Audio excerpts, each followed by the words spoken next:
আশা করি তোমরা সবাই ভালো আছো। আমরা কথা বলছিলাম সয়েল মেকানিক্সের গুরুত্বপূর্ণ টপিক ফ্লো নেট নিয়ে। ঠিক আছে, ইতিমধ্যেই আমরা অনেকগুলো থিওরিজ এবং এক্সাম্পল দেখে এসেছি এবং আজকে আমরা করব আমাদের এক্সাম্পল 2, একটি অত্যন্ত গুরুত্বপূর্ণ এক্সাম্পল। চলো আমরা এক্সাম্পলে শুরু করি। দেখতে পাচ্ছি যে এখানে কি আছে, একটি কনক্রিট ড্যাম দেয়া আছে এবং এখানে একটা ওয়াটার টেবিল আছে, হায়ার ওয়াটার টেবিল, এখানে একটা টেইল ওয়াটার আছে এবং আরো কিছু ডাটা দেয়া আছে। এখানে একটা ড্যামের একটা লেন্থ দেওয়া আছে যেটা দেখতে পাচ্ছি 26 ফিট এবং এখানে কি জিএস দেওয়া আছে ড্যামের, তার ভয়েড রেশিও দেওয়া আছে এবং পারমেবিলিটি দেওয়া আছে। সো এই ডাটাগুলো দেওয়া আছে এবং আরেকটা জিনিস দেখতে পাচ্ছি যে এখানে যে ইমপারভিয়াস লেয়ারটা, আগের এক্সাম্পলে আমাদের ইমপারভিয়াস লেয়ারটা কি ছিল, একদম সোজাসুরি ছিল, কিন্তু এটা একটু অ্যাঙ্গুলার করে দেওয়া আছে। ঠিক আছে, এই যে এখানতে দেখো এখানে ডিস্টেন্সটা কত দেওয়া আছে, ডিস্টেন্সটা দেওয়া আছে কনক্রিট ড্যামের জন্য আছে 3 ফিট এবং বাকি তারপরে জায়গার জন্য আছে 14 ফিট। মনে রাখতে হবে এইটা হয়তো অ্যাঙ্গুলার ভাবে গেছে, বাট প্রত্যেকটা জায়গার জন্যই কিন্তু এই জিনিসটা কিন্তু বর্তমান আছে। অর্থাৎ এইখানে যদিও তোমাদের আপাতত দৃষ্টিতে মনে হচ্ছে এইখানে 14 ফিট, এইখানে কম আছে, কিন্তু না, এইখানেও 14 আছে, এইখানেও 14 ফিটই আছে, বা প্রত্যেকটা জায়গাতেই তার ডিস্টেন্সটা সেম আছে। এটা হয়তো একটু অ্যাঙ্গুলার, আমরা যেমন 3D এক্সিস এর কিছু দেখি না, একটা এক্স এক্সিস, একটা ওয়াই এক্সিস, একটা জেড এক্সিস, এটা হয়তো ওইরকম জেড এক্সিস বরাবরই চিন্তা করা হয়েছে, তাই এখানে মনে হচ্ছে এক জায়গাতে বেশি আছে, এক জায়গাতে কম হচ্ছে। আচ্ছা, এগুলো তো বুঝতে পারলাম, বাট আমার এখানে বের করতে হবে কি সেটা একটু দেখি। কোশ্চেন গুলো কি কি আছে, 5টা কোশ্চেন আছে। তার মানে বুঝতে পারলাম যে আসলে অনেক বড় একটা এক্সাম্পল এটা, এবং এখান থেকে আসলে এই এক্সাম্পলটা বুঝতে পারলে আমরা ফ্লো নেটের প্রায় সবকিছুই আসলে গ্যাদার করতে পারবো। ঠিক আছে, সো খুব ভালোভাবে এবং মনোযোগ দিয়ে দেখতে হবে। প্রথম কোশ্চেনে কি আছে? প্রথম কোশ্চেন আছে ড্রপ ফ্লো নেট এবং সিপেজ। দ্বিতীয় কোশ্চেন আছে সিপেট ফোর্স অ্যাট ড্রপ। তৃতীয় কোশ্চেন আছে is there any danger of piping, অর্থাৎ এখানে পাইপিং কি হতে পারে। তারপরে কোশ্চেনে আছে find uplift pressure, uplift pressure বের করতে হবে। লাস্টে আছে ফাইন্ড সিপেজ ভেলোসিটি। ঠিক আছে, বুঝতে পারলাম কোশ্চেন। তো চলো সলিউশনের দিকে আগানো যাক। প্রথমে কোশ্চেনটা যদি দেখি, ড্রপ ফ্লো নেট। আচ্ছা, তো কোশ্চেনটা তো দেখলা, এখানে কি কোথাও ফ্লো নেটটা ড্র করা আছে বলো তো আমাকে? না, কোথাও ফ্লো নেট ড্র করা নেই। তার মানে তোমাকে এখানে কি করতে হবে, সবার ফার্স্টে ফ্লো নেটটা ড্র করতে হবে। ফ্লো নেট ড্র করার আগে তোমাকে কিছু কথা বলে নিই। ফ্লো নেটটা হচ্ছে একটা ইমাজিনারি লাইন। ঠিক আছে, এটা তুমি ইমাজিন করতেছো। ঠিক আছে, এই ইমাজিনটা তুমি করছো এবং এটা এখানে তুমি যে কয়টা লাইন ইচ্ছা সে কয়টা দিতে পারো। তবে মনে রাখতে হবে যেন একটা লাইন থেকে অন্য লাইন অবশ্যই কি একটা নির্দিষ্ট স্কোয়ার শেপের হয়। ঠিক আছে, তাদের মধ্যবর্তী দূরত্বটা সবসময় কি হবে, সবসময় যেন সমান থাকে। ঠিক আছে, চেষ্টা করতে হবে চোখের আন্দাজে যেমন একটা থেকে অন্যটা সেম ডিস্টেন্স থাকে। ঠিক আছে, যতটা সম্ভব ইকুয়াল ডিস্টেন্স করার চেষ্টা করা হবে, সেটা ফ্লো লাইনের জন্য এবং ইকুইপোটেনশিয়াল লাইনের জন্য প্রযোজ্য। তো তবে চলো আমরা এটা ড্র করতে হবে ফ্লো নেটটা, এবং কোথায় ড্র করবো সেটা অবশ্যই আমরা একটা গ্রাফ পেপারে ড্র করবো। তোমাদের জন্য, আমাদের সুবিধার জন্য আমি আগে থেকে এটা ড্র করে রেখেছি। ঠিক আছে, তোমরা দেখতে পাচ্ছ এখানে যে এখানে এই যে সেম জিনিসটা কনক্রিট যে ড্যামটা আছে, এই যে কনক্রিট ড্যামটা যে আছে, কনক্রিট ড্যাম আছে যে এটা, এই যে, সো এখানে ডিস্টেন্স আছে 26 ফিট, আগের মতোই সবকিছু আছে এবং এখানে আমি লাইনগুলো ড্র করে নিয়েছি। কিভাবে ড্র করেছি দেখো, এই যে দেখো আমি এখানে সবার ফার্স্টে এই যে ফ্লো লাইনটা ড্র করেছি। কয়টা ফ্লো লাইন পেয়েছি আমি এখানে? একটা, দুইটা, তিনটা ফ্লো লাইন পেয়েছি। টোটাল ফ্লো লাইন আছে আমার এখানে 5টা। কি হবে, এই যে 3টা, এই সারফেসটা, আবার এই ইমপারভিয়াস লেয়ারের আপার সারফেসটা, টোটাল ফ্লো লাইন কয়টা হলো? 5টা হলো। ফ্লো চ্যানেল কয়টা হলো? 5 - 1 মানে কয়টা? 4টা। 1 2 3 4। সেম ভাবে এখন আমি কি করেছি, আমি এইখান থেকে এইখান থেকে এইখান থেকে এইখান থেকে সব জায়গা থেকে আমি কি করেছি, আমি এখানে ইকুইপোটেনশিয়াল লাইনগুলো ড্র করে ফেলেছি। দেখো সবগুলো আমি চেষ্টা করেছি যতটা সম্ভব, যদিও এটা খুব বেশি ইফেক্ট করবে না আমার ম্যাথকে, বাট চেষ্টা করতে হবে যতটা সম্ভব এটা ইকুয়াল ডিস্টেন্সে রাখার জন্য। ঠিক আছে, সো দেখো আমি এখানে টোটাল ইকুইপোটেনশিয়াল লাইন গুণে যদি দেখি, গুণে দেখতে পাবো যে টোটাল আছে 16টা, এবং এই পাশের এই লাইনটাও ইকুইপোটেনশিয়াল লাইন, আবার এইটাও কিন্তু ইকুইপোটেনশিয়াল লাইন। তো এই দুইটা মিলে কয়টা হলো? 18টা। তাহলে ইকুইপোটেনশিয়াল লাইনে যদি 18টা হয়, তাহলে দেখো বলো তো আমাকে, তাহলে ড্রপ কয়টা হবে আমার এখানে? ড্রপ হবে ইকুইপোটেনশিয়াল লাইন থেকে একটা কম, 17টা। আমি 17টা ড্রপই আমি এখানে পেয়েছি। এটা হলো একটা স্যান্ড লেয়ার, এটা আমার ইমপারভিয়াস লেয়ার। ঠিক আছে, এটা কিন্তু ড্র করা হচ্ছে টোটালি স্কেল বসিয়ে। স্কেল বসিয়ে কিভাবে দেখো, আমি এক্স এক্সিসে 1 স্কোয়ার ইকুয়াল টু 1 ইউনিট নিয়েছি, মানে এখান থেকে এখানে 26 ফিট যে বলেছি, দেখো 5 10 15 20 25, এই যে 26। আর ওয়াই অ্যাক্সিস বরাবর কি করেছি, 1 স্কোয়ারটাকে 2 ইউনিট ধরেছি। ঠিক আছে, এখানে যে জিনিসটা করেছি সেটা হলো যে 2 স্কোয়ারটাকে 1 ইউনিট ধরেছি। দুইটা স্কোয়ার মিলে আমি এখানে কি করেছি, 1 ইউনিট ধরে আমি ক্যালকুলেট করার চেষ্টা করেছি জিনিসটা। ঠিক আছে, সো এটা তো আমার মনে হয় যে তো আমরা সব ফিগারটা বুঝতে পেরেছি, এবং তার মানে কি আমাদের যে প্রথম কোশ্চেনের প্রথম পার্টটা ফ্লো নেট ড্র করা সেটা শেষ। তারপরে কি ফাইন্ড সিপেজ ডিসচার্জ পার ফুট। এখন বলতে পারো ভাইয়া এখানে পার ফুট দেওয়ার কারণটা কি, সেটা আমাকে একটু বুঝিয়ে বলেন। পার ফুট দেওয়ার কারণটা হলো আমরা যে এখানে সিপেজের ইকুয়েশনটা ফাইন্ড আউট করেছি সেটা আসলে পার ফুটেই বের করেছি। কিভাবে পার ফুটে বের করেছি সেটা তোমরা তো জানো। তোমার মনে আছে যে আমরা এখানে যে লেন্থের সাথে আমরা এরিয়া যখন বের করেছিলাম সিপেজের জন্য L×1 করেছিলাম, তার মানে কি করেছিলাম যে একটা ইউনিট উইথ ধরে নিয়েছিলাম। তাই এখানে সিপেজটা আসলে সবসময় এই ফ্লোরের ক্ষেত্রে সিপেজটা সবসময় পার ফুটেই বের করতে হবে আমাদের। আচ্ছা, যদি আমরা এটা দেখি যে আসলে এখানে দেখো, যদি এখন আমরা এটা বের করতে চাই, ঠিক আছে, টোটাল যে সিপেজ কতটুকু হচ্ছে সেটা বের করতে চাই, ফর্মুলা কি বলে? ফর্মুলা বলে হলো K into del H divided by N D into কি এন এফ। চলো কোনটা কি সেটা বের করে ফেলি। সবার আগে দেখি আমরা ডেল এইচ এর ভ্যালু এখানে কত দেয়া আছে সয়েলের ক্ষেত্রে। যদি দেখো এলিভেশনটা দেখো, ডেল এইচ, এই যে টেইল ওয়াটার এখানে আছে, টেইল ওয়াটার কোথায় আছে? টেইল ওয়াটার আছে হলো আমার এখানে, আর ওয়াটার টেবিল আছে এখানে। তাহলে এদের মধ্যবর্তী ডিস্টেন্স কত? 10 ফিট। তার মানে হেড লস হলো আমার 10 ফিট। তারপরে এনডিটা কি বলছি? ড্রপ কয়টা? এখানে ড্রপ কয়টা দেখো, 17টা ড্রপ আছে, 17টা ড্রপ নিলাম আমি এখানে, ঠিক আছে। তারপরে কি আছে? তারপরে দরকার সেটা হলো যে এনএফ ফ্লো চ্যানেল কয়টা চেক করে দেখো, 1 2 3 4, 4টা ফ্লো চ্যানেল দিলাম 4। আচ্ছা, কে এর ভ্যালু কত আমার এখানে? কে এর ভ্যালু আমার এখানে ঝামেলা করবে কেন? কে এর ভ্যালু দেওয়া আছে আমার এখানে, কেন ঝামেলা করবে? 20 × 10⁻⁴ সেন্টিমিটার পার সেকেন্ড। আর আমার এখানে সব এলিভেশন দেওয়া হলো কিসে? ফিটে। তার মানে কে এর ভ্যালু একটু চেঞ্জ করে নিতে হবে আমাকে, 10⁻⁴ সেন্টিমিটার পার সেকেন্ড। তাহলে চলো এখন কিউ এর ভ্যালুটা বের করে ফেলি।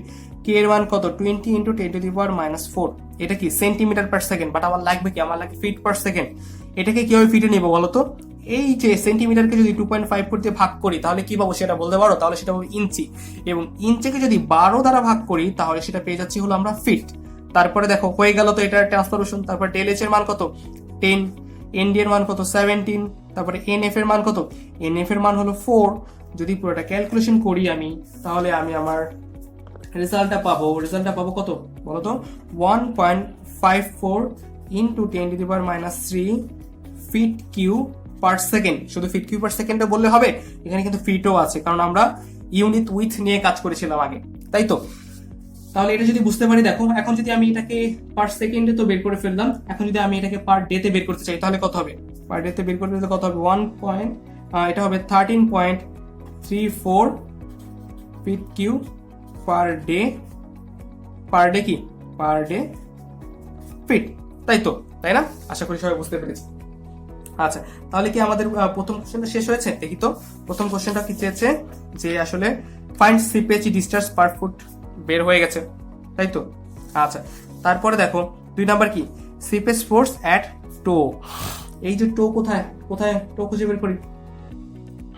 এই যে কি বের করতে চেয়েছে? সিপেজ ফোর্স টো। এই যে এইটাই হলো আমার টো, এই টো এর এখানে আমাকে কি সিপেজ ফোর্সটা বের করতে হবে। আচ্ছা, তো চলো এখানে যে জিনিসটা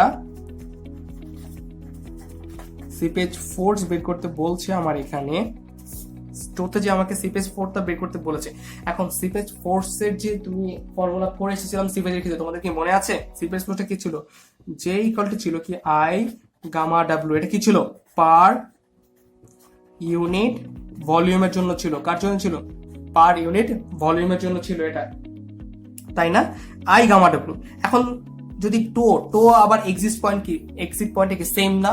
তার মানে আমাকে কি আগে এক্সিট পয়েন্টে হাইড্রোলিক গ্রাইন্ডারটা বের করতে হবে। আমরা তো ফর্মুলা আগে দেখেছি, I exit I exit equal to কি হয় বলো তো আমাকে? আই এক্সিট ইকুয়াল টু হচ্ছে del H divided by N D into L, তাই তো? চলো এটা বের করি। ডেল এইচ এর মান কত আমার এখানে? 10 ফিট আগে থেকেই জানি। এবং এনডি দেখো, এনডি কত বলো তো আমাকে?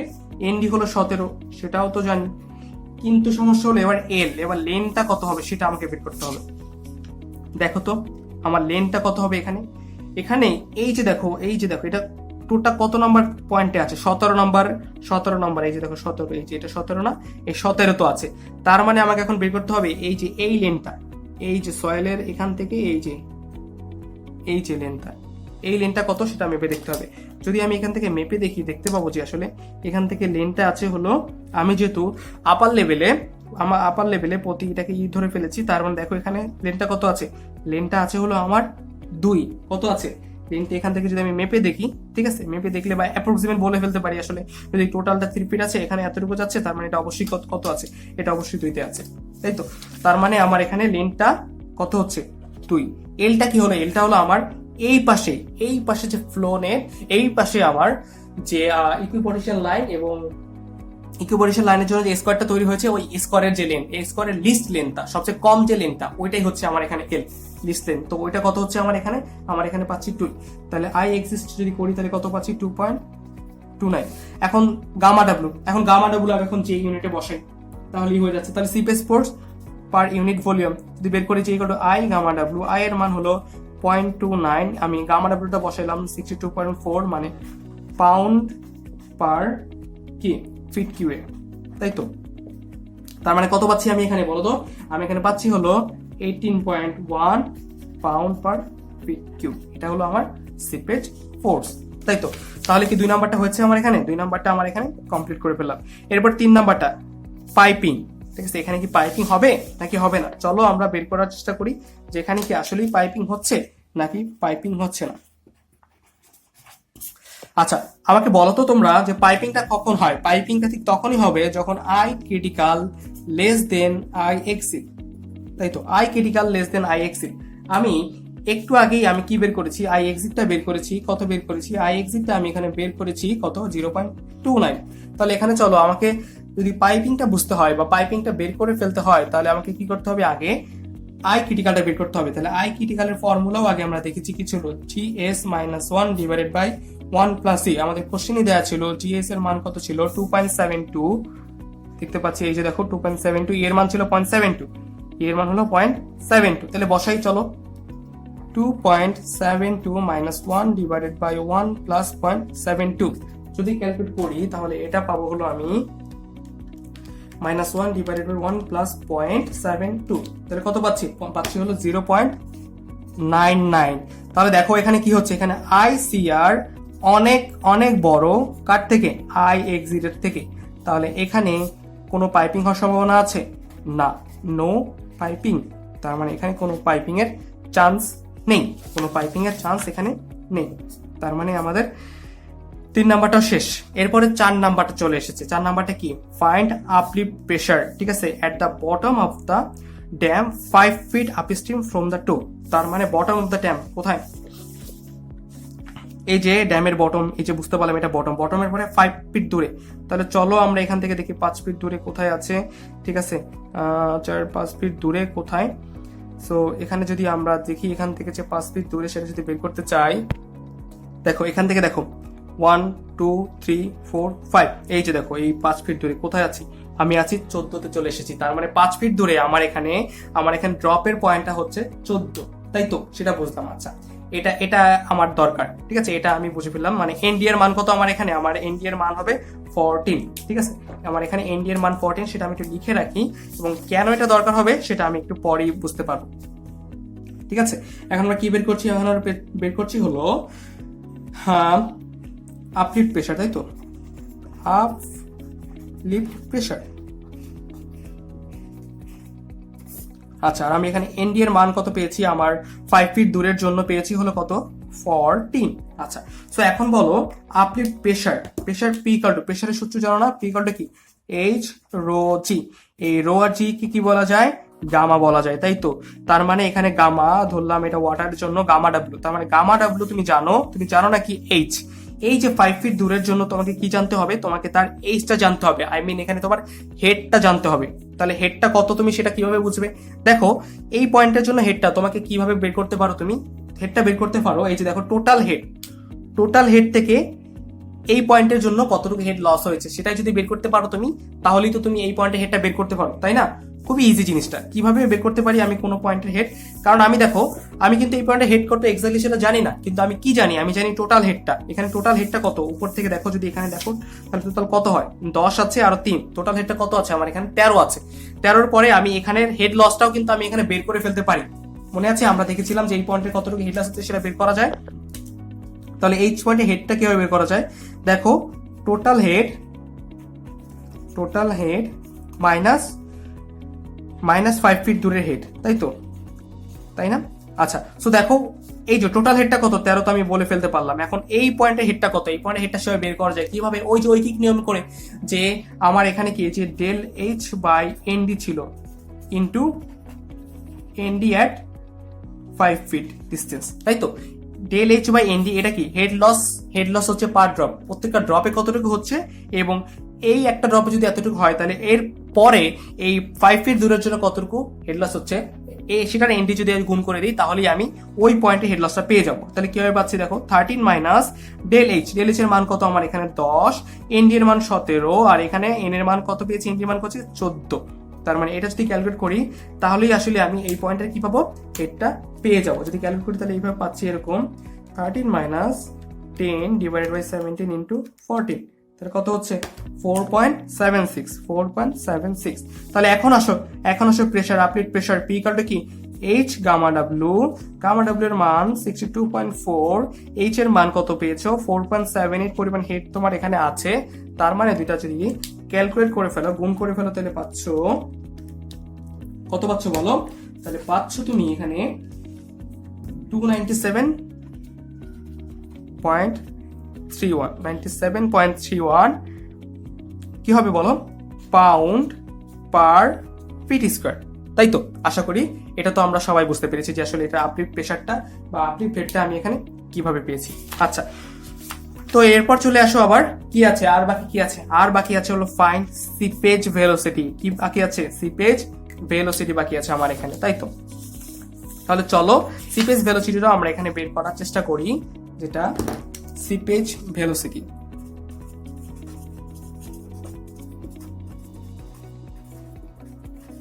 সিপেজ ভেলোসিটি, আচ্ছা সিপেজ ভেলোসিটি কি বলো, ফর্মুলা কি, ডার্চির সূত্র জাতীয় তো আমার ভি ইকুয়াল টু কি কে আই ছিল, তাই না?